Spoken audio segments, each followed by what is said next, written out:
कि आप सब जानते हैं कि 26 जनवरी 1950 को भारत को एक संविधान मिला। उस संविधान ने कहा कि भारत एक लोकतंत्र है। इसका क्या मतलब हुआ? लोकतंत्र का मतलब हुआ कि फैसले लेने का अधिकार अब भारत देश में सिर्फ और सिर्फ भारत के लोगों को होगा। भारत के लोग वोट डालेंगे, अपने प्रतिनिधि चुनेंगे, वो प्रतिनिधि 5 साल तक काम करेंगे। उनका काम सही है कि नहीं, उनका काम गलत है, अच्छा है, बुरा है, ये लोकतंत्र में तय करने का अधिकार हमारे संविधान ने देश की जनता को दिया है। और इसीलिए 5 साल में एक बार हमारे संविधान के अनुसार देश में चुनाव होते हैं। लेकिन संविधान के खिलाफ जाते हुए, लोकतंत्र के सिद्धांत के खिलाफ जाते हुए केंद्र सरकार एक कानून लेके आई जो 11 अगस्त 2023 को नोटिफाई हुआ, जीएनसीटी अमेंडमेंट एक्ट 2023। ये कानून क्या कहता है? ये कानून कहता है कि चाहे हमारा देश लोकतंत्र हो, चाहे हमारा संविधान कुछ भी कहता हो, चाहे हमारा संविधान देश की जनता को ताकत देता हो, दिल्ली की जनता को ताकत देता हो, लेकिन जीएनसीटी अमेंडमेंट 23 कहता है कि दिल्ली में निर्णय लेने का अधिकार दिल्ली की जनता को नहीं होगा, दिल्ली के लोगों के चुने हुए प्रतिनिधियों को नहीं होगा, दिल्ली की चुनी हुई सरकार को नहीं होगा। दिल्ली में निर्णय लेने का अधिकार अनइलेक्टेड ब्यूरोक्रेसी के पास होगा और एक अनइलेक्टेड लेफ्टिनेंट गवर्नर के पास होगा।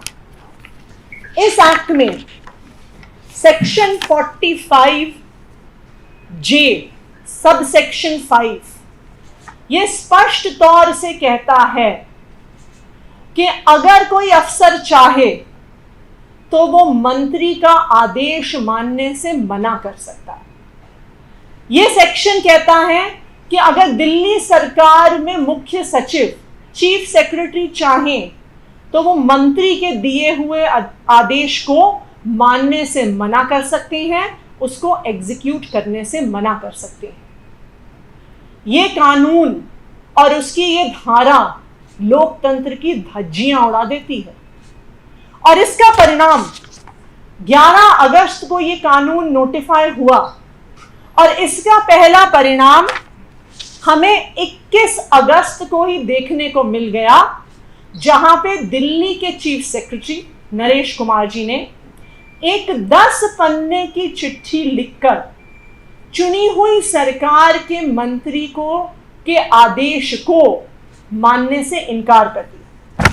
मैंने 16 अगस्त को सर्विसेज मिनिस्टर और विजिलेंस मिनिस्टर होने के नाते chief secretary, secretary services, secretary vigilance को एक आदेश दिया था और 16 अगस्त के दिए हुए आदेश को के बाद चीफ सेक्रेटरी ने 21 अगस्त को 10 पेज की एक चिट्ठी लिखी और उसमें जीएनसीटी अमेंडमेंट एक्ट का हवाला देते हुए स्पष्ट अक्षरों में कह दिया है कि हम चुनी हुई सरकार के मंत्री की बात नहीं मानेंगे। और उन्होंने क्या कहा है? उन्होंने कहा है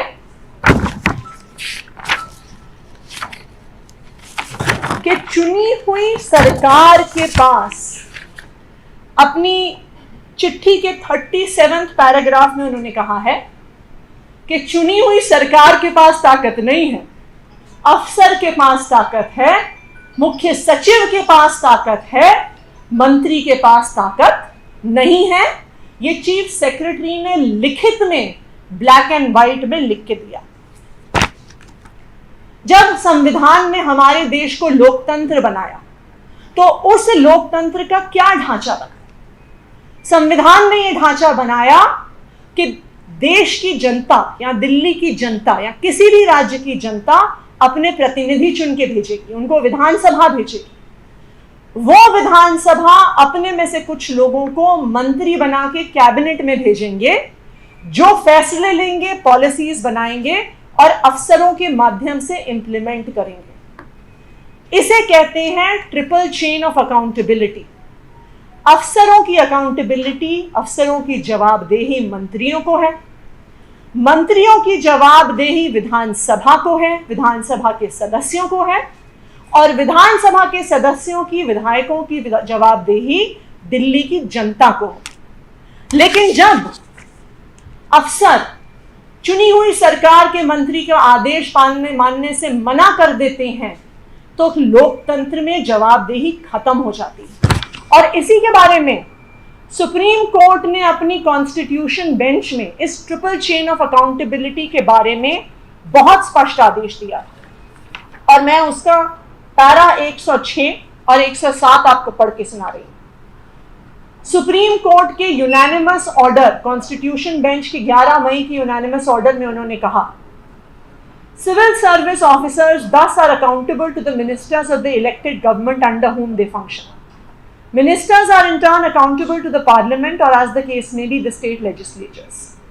Under the Westminster parliamentary democracy, civil services constitute an important component of the triple chain of command that ensures democratic accountability. The triple chain of command is as follows. Civil service officers are accountable to ministers. Ministers are accountable to the parliament or legislature, and the parliament or legislature is accountable to the electorate. और फिर उससे भी ज्यादा जरूरी, supreme court ने क्या चेतावनी दी para 107 में? सुप्रीम कोर्ट ने कहा, an unaccountable civil service may pose a serious problem of governance in a democracy. It creates a possibility that the permanent executive, consisting of unelected civil service officers who play a decisive role in the implementation of government policy, may act in ways that disregard the will of the people. और यही आज दिल्ली में हो रहा है, जब chief secretary चिट्ठी लिख के भेजते हैं कि हम चुनी हुई सरकार के मंत्री के आदेश का पालन नहीं करेंगे। ये तो शुरुआत है। कल हो सकता है कि शिक्षा मंत्री होने के नाते दिल्ली की जनता में मुझे बोले कि हमें इस इलाके में नया स्कूल चाहिए। मैं एजुकेशन सेक्रेटरी को आदेश दूं कि नया स्कूल बनाना है, और एजुकेशन सेक्रेटरी मुड़ के इस तरह की चिट्ठी लिख के कह सकते हैं कि हम स्कूल नहीं बनाएंगे। दिल्ली की चुनी हुई सरकार कहती है कि हम फ्री दवाई देंगे, हम फ्री टेस्ट कराएंगे। हो सकता है कि हेल्थ सेक्रेटरी इसी तरह की चिट्ठी लिख के दे दे कि हम फ्री दवाइयां नहीं देंगे, हम फ्री टेस्ट कराने का आदेश नहीं मानेंगे। दिल्ली की चुनी हुई सरकार कहती है कि हम 24 घंटे बिजली देते हैं, मुफ्त बिजली देते हैं 200 यूनिट। हो सकता है कि पावर सेक्रेटरी भी इसी तरह की चिट्ठी भेज दे और कहे कि हम चुनी हुई सरकार का आदेश नहीं मानेंगे, हम नहीं देंगे 24 घंटे बिजली, हम नहीं देंगे फ्री बिजली। अगर अफसर इस तरह की चिट्ठियां लिखकर चुनी हुई सरकार के फैसले मानने से मना करेंगे तो लोकतंत्र की धज्जियां उड़ जाएंगी, संविधान की धज्जियां उड़ जाएंगी। इस देश में अगर किसी चुनी हुई सरकार के फैसले पर, किसी भी चुनी हुई सरकार के काम पर अगर निर्णय लेने का अधिकार है तो वो सिर्फ और सिर्फ देश की जनता के पास है, दिल्ली की जनता के पास है, जो 5 साल बाद तय करती है कि हमें इस सरकार को रखना है या निकाल कर बाहर फेंकना है।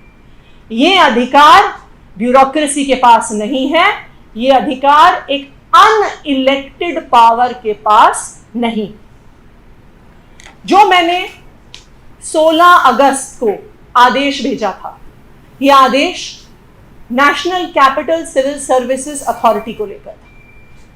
दिल्ली की सरकार, अरविंद केजरीवाल जी की सरकार ने यह फैसला किया था कि ये मानते हुए भी कि ये national civil services authority illegal है, अनकॉन्स्टिट्यूशनल है, और हमने इसके फॉर्मेशन को सुप्रीम कोर्ट के सामने चैलेंज किया हुआ है, लेकिन फिर भी क्योंकि ये अभी देश का कानून है, इसका सम्मान करते हुए और दिल्ली के जनता के कामों के हित में अरविंद केजरीवाल की सरकार ने यह फैसला लिया था कि हम दिल्ली की सरकार, चुनी हुई सरकार, अलग अलग विभागों के बीच में और नेशनल सिविल सर्विसेज अथॉरिटी के बीच में एक कोऑर्डिनेशन मैकेनिज्म बनाएंगे। इसका आदेश मैंने 16 अगस्त को मिनिस्टर सर्विसेज और मिनिस्टर विजिलेंस होने के नाते दिया और 21 अगस्त को दिल्ली के मुख्य सचिव ने इस फैसले को मानने से मना कर दिया।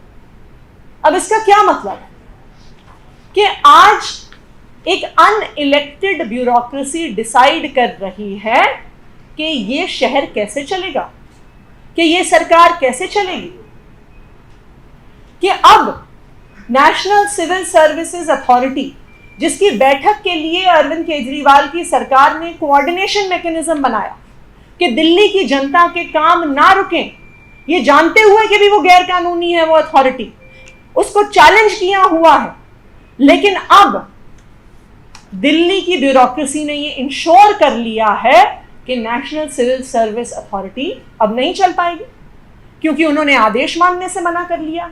इससे क्या होगा? इससे दिल्ली की जनता के काम रुकेंगे, इससे दिल्ली की जनता के काम डिले होंगे। इसका नुकसान अगर किसी को होगा तो वो सिर्फ दिल्ली की जनता को होगा, उनकी कामों में देरी होगी और काम रुकने शुरू होंगे। अब मीटिंग नहीं होगी, आप ये कह रहे हैं? बिल्कुल, अगर एक कोऑर्डिनेशन मैकेनिज्म जो चुनी हुई सरकार ने बनाया, अगर उस कोऑर्डिनेशन मैकेनिज्म को, मीटिंग करने के तरीके को आज ब्यूरोक्रेसी मानने को तैयार नहीं है, आज मुख्य सचिव मानने को तैयार नहीं है और वो उसके रिस्पांस में 10 पेज की चिट्ठी लिख के भेजते हैं कि हम आदेश नहीं मानेंगे, तो फिर ये national capital civil services authority कैसे चले? और जैसा मैंने कहा, ये अभी शुरुआत है। आज चीफ सेक्रेटरी ने ऐसी चिट्ठी लिख के भेजी है, लेकिन जब तक ये गैर संवैधानिक कानून बना रहेगा तब तक दिल्ली में इस प्रकार से लोकतंत्र की धज्जियां उड़ती रहेंगी, संविधान की धज्जियां उड़ती रहेंगी।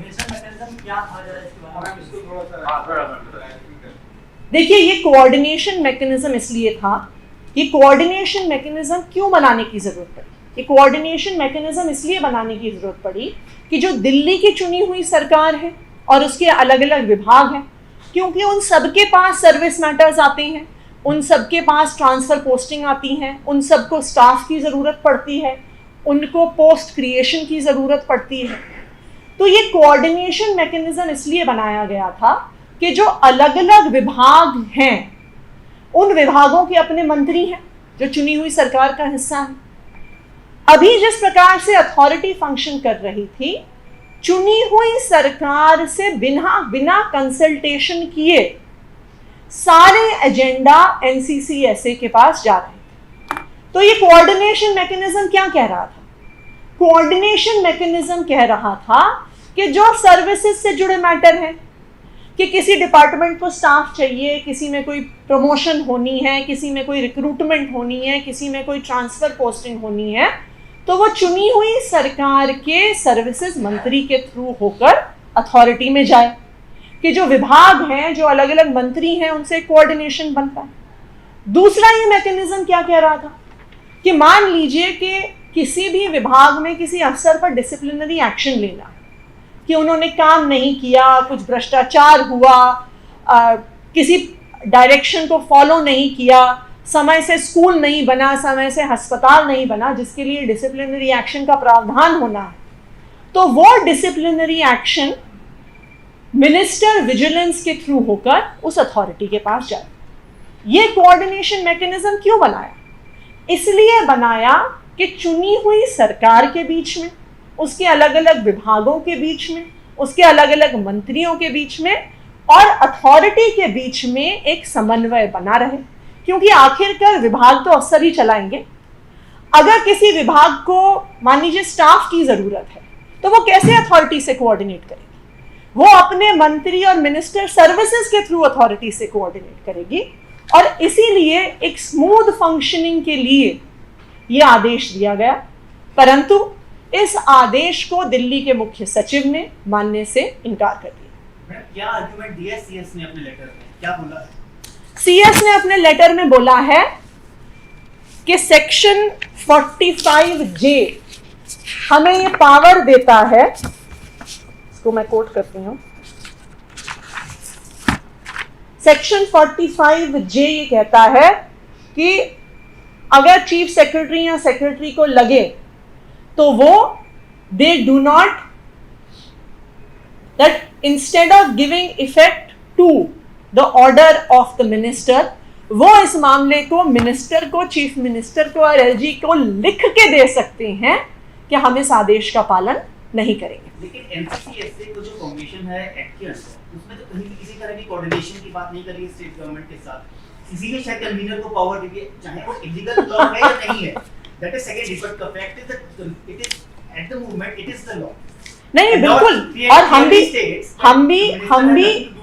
हम ये क्लियरली मानते हैं कि ये national civil services authority unconstitutional है, इलीगल है, और हमने इसे सुप्रीम कोर्ट में चैलेंज किया है। लेकिन हमने खुद ये कहा हमारी सरकार में कि हम एग्जिस्टिंग लॉ का सम्मान करते हुए हम इसकी वर्किंग करवाएंगे, लेकिन इसका कोऑर्डिनेशन चुनी हुई सरकार से होना जरूरी है, उसके मंत्रियों से होना जरूरी है, वरना सरकार कैसे चलेगी।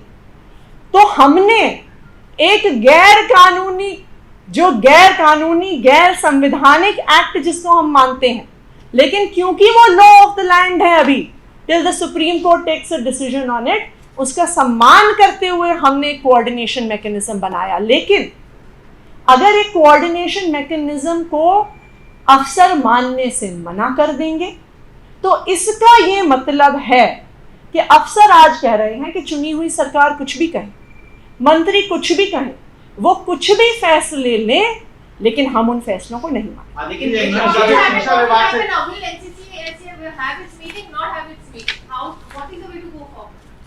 देखिए, हमने चुनी हुई सरकार में अपना एक आदेश दिया है, चीफ सेक्रेटरी को यह अधिकार है कि वो कह सकती हैं कि उनके अनुसार वो इस बात को नहीं मानेंगे, हम फिर से अपने आदेश को रखेंगे।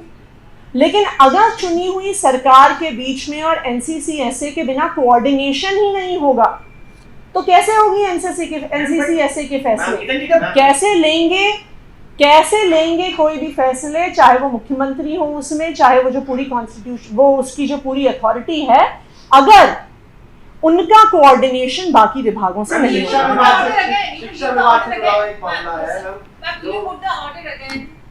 No absolutely we will put the order again, हम बिल्कुल ये करेंगे। और इनफैक्ट देखिए, ये एक बहुत स्पष्ट चीज है, एक्ट ये कहता है कि सेक्शन 3A हटने के बाद जो एग्जीक्यूटिव और legislative power on all matters of services and vigilance apart from जो एनसीसीएसए के पास है, बाकी पावर चुनी हुई सरकार के पास है। और क्योंकि पावर चुनी हुई सरकार के पास है तो चुनी हुई सरकार तय करेगी कि ये कोऑर्डिनेशन मैकेनिज्म कैसे होगा। शिक्षा विभाग के मामले है, देखिए एक मामला तो ये है कि जब न्यू एजुकेशन पॉलिसी है उसके तहत अब 2 बार एग्जाम, बोर्ड के एग्जाम होंगे, तो आप साल में 2 बार, उसको कैसे देखते हैं आप? और साथ ही साथ दूसरा है कि डीडीएमए ने एक ऑर्डर दिया है जिसके तहत दिल्ली के 10 इलाके ऐसे हैं जहाँ पर गर्मी लू जब पड़ती है तो बहुत ज्यादा दिक्कत होती है, और स्कूलों की टाइमिंग वगैरह को लेकर भी डीडीएमए ने निर्देश दिए हैं कि उनको बदलना। देखिए, जो बोर्ड एग्जाम वाला फैसला है वो अभी हमने मीडिया से ही सुना है, तो एक बार उसको एग्जामिन करना होगा। जहां तक अभी मुझे पता है कि 2 मौके मिलेंगे बच्चों को बोर्ड एग्जाम देने के लिए, और अगर उनको 2 मौके मिलते हैं तो ये बहुत अच्छी बात है। ये स्टूडेंट्स को फ्लेक्सिबिलिटी देता है, इसलिए भी देता है क्योंकि अभी हमारे देश में एग्जाम्स का और खासकर बोर्ड एग्जाम्स का एक फोबिया है, और उस फोबिया की वजह से जब उनको बच्चों को एक ही मौका मिलता है तो स्ट्रेस की वजह से आजकल हम बहुत सारे गलत डिसीजंस भी बच्चों को हम लेते हुए देखते हैं। तो जो फ्लेक्सिबिलिटी देना है ये एक बहुत अच्छा कदम है। हाँ जी, अगर ये फॉर्मूला, जैसा मैंने कहा कि इसको थोड़ा सा और अभी एग्जैक्ट ऑर्डर को स्टडी करना पड़ेगा, पर अगर ये ऑर्डर फ्लेक्सिबिलिटी दे रहा है स्टूडेंट्स को कि वो कब बोर्ड एग्जाम को लेना चाहें, तो ये अपने आप में पॉजिटिव चीज़ है। इसको एक बार हमें थोड़ा स्टडी करना होगा, उसी के बाद हम बता पाएंगे।